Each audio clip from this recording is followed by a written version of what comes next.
learn about the width attributes. Let's start with min width. The min width attribute instructs the browser to ensure that the width of that element is always equal to or greater than the value specified, right? That's kind of simple and intuitive to understand. But you might wonder, well, why should width be variable? Well, that's possible, right? Unless and until you specify an explicit width attribute, right? In most cases, you'll find that you do not explicitly specify the width of an element, and the computed width of an element will depend on many factors, mainly the positioning and the placement or the layout of adjoining elements.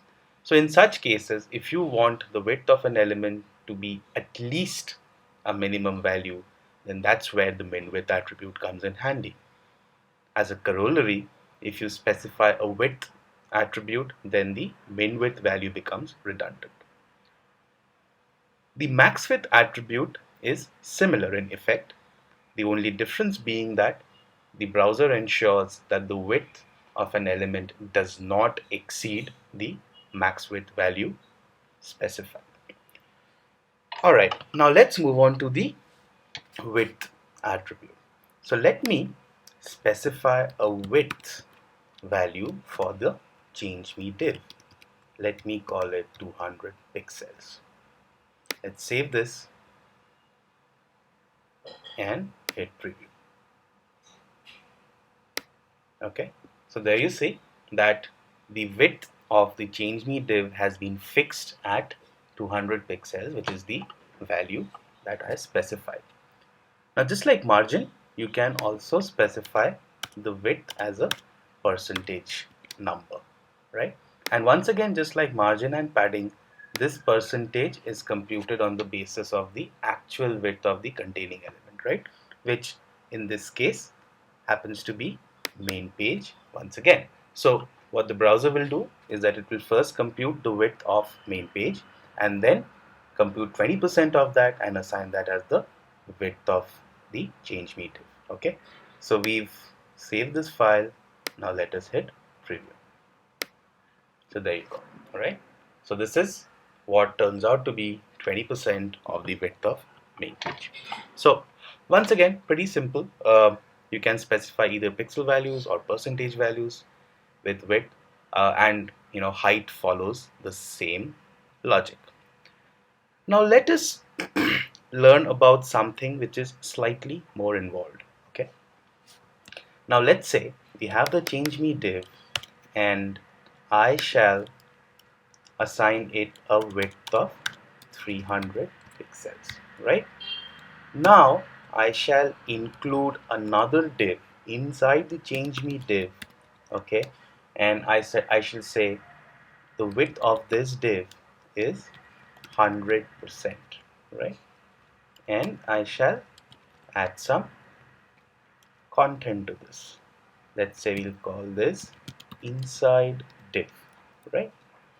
What I shall also do is, to make this div stand out, I shall assign it a background color, and that color will be black. Okay, so now let me just go ahead and save this. All right, so what I'm doing here, well, I have the change me div which has a width of 300 pixels. I have included another div inside the change me div with and I've specified a width of 100% to that and also assigned it a background color black. So let's hit preview, and so there you go. So as you can see, the inside div is now spanning the entire width of the change me div. Now since the background color is black and the font color is also black, obviously you cannot view the font. So let me assign a color white to the font or to the text inside the inside div. Okay, so far so good. Now what if I want to add some padding to the inside div, right? So let me just go ahead and add some padding.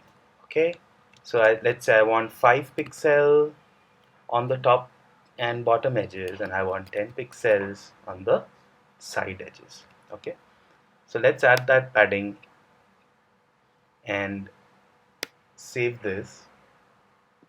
Okay, so again, just sort of recall what we're trying to do here. We wish to assign a padding to the inside div, right, such that the content is not abutting any of the edges, right? So the inside div has a width of 100%, and we have added padding of 5 pixels to the top edge, 5 pixels to the bottom edge, 10 pixels to the left edge, and 10 pixels to the right edge. Now, what do you think is going to happen when we preview this page, right? Do you think that the inside div shall continue to span the entire width of the change me div? All right. So let's find out in a moment.